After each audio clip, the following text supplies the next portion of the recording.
Hi guys, I'm here at Beast Gym Bermuda about to get a glute workout on that I wanted to share with you guys. I combine my weightlifting for my glute days with a lot of band resistance work. Bands are fantastic to get that extra pump, really get stuck into isolating those muscles. So what I have here is 2 sets of different resistance bands. These ones, as you can see, are a little thicker. The resistance is a little higher, but they also go up in resistance so that you can get progressive overload through your sets and or through your workouts week to week as you get stronger. These are slightly thinner, but still going up in resistance again so that you can increase the resistance through your sets, through your workouts. And I also use these super bands, as you'll see in the workouts that I'm about to show you. So really good little investments if you're wanting to start getting glute training in and really want to build that booty. I suggest you get hold of some bands. There's a lot of great ones on the market. Mine are from Slingshot, and I will put the link to that somewhere here. They're fantastic, they don't slip. I use them every single week, I love them. So let's get started. So the first set of exercises that I paired was the banded lateral walks together with the standing single leg kickbacks with the resistance band around the thighs with the single and double leg barbell hip thrusters. The key with the 2 resistance band exercises prior to going into the hip thrusters is to pre-fatigue those glutes. So when you're doing the banded lateral walks, you will have seen that I crossed over the band. Really hold that up nice and tight so that you've got some good resistance around those feet. And as you're stepping out, the key is to work the upper and outer glutes. Those are the muscles that are going to give you that nice peachy shape at the top of your glutes, really driving out through the heel. So leading with your heel rather than your toe is going to engage those upper and outer glutes. And you want to be trying to slide that leg out rather than picking it up and stepping it. So really pushing against the resistance in the band. With the kickbacks, you've got the resistance band around your thighs.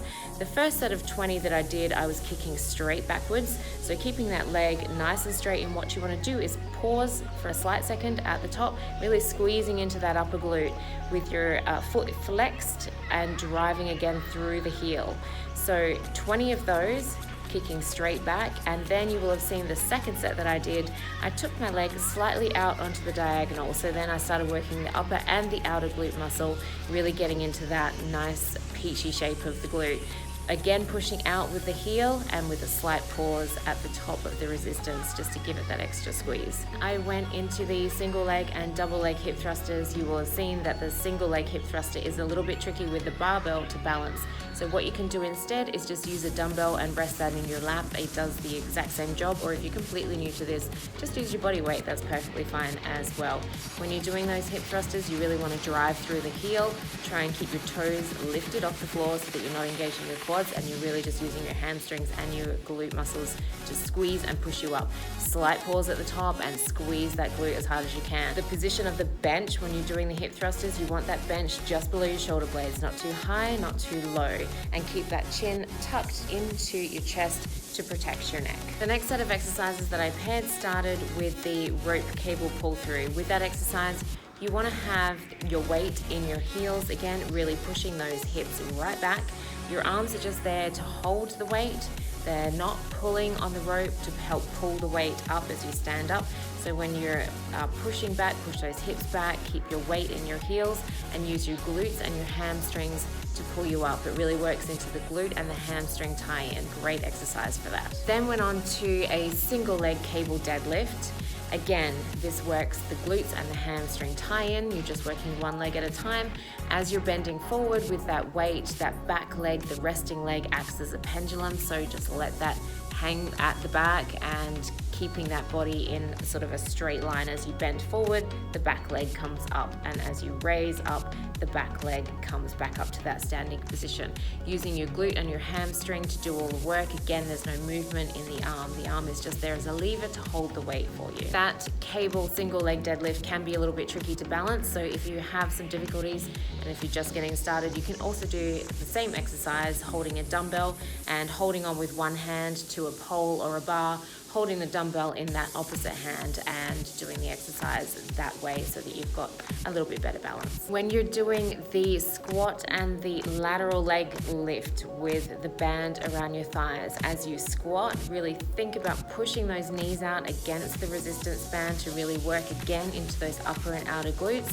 And then as you lift to the leg, think about leading with your heel rather than your toe. Again, it's going to work that upper and outer glute where you get that nice round peachy shape. With the monster walks, again, you're trying to stay nice and low in that squat position.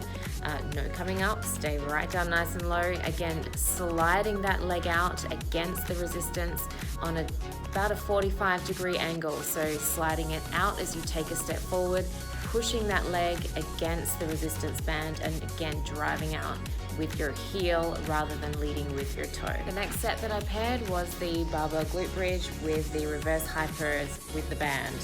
And with the barbell glute bridge, you will have seen that I braced myself against the bar before pushing up to get into a nice strong position, and I was driving up through my heels, again with my toes off the floor so that I'm not engaging my quads, and really using my glutes and my hamstrings to push me up with a squeeze at the top. So with the reverse banded hyper, what you want to do, coming from that tucked under position with the band around your thighs, push those legs up and then push them out into a Y shape, pushing against that resistance band so that you're really targeting again those upper and outer glutes for that nice round shape.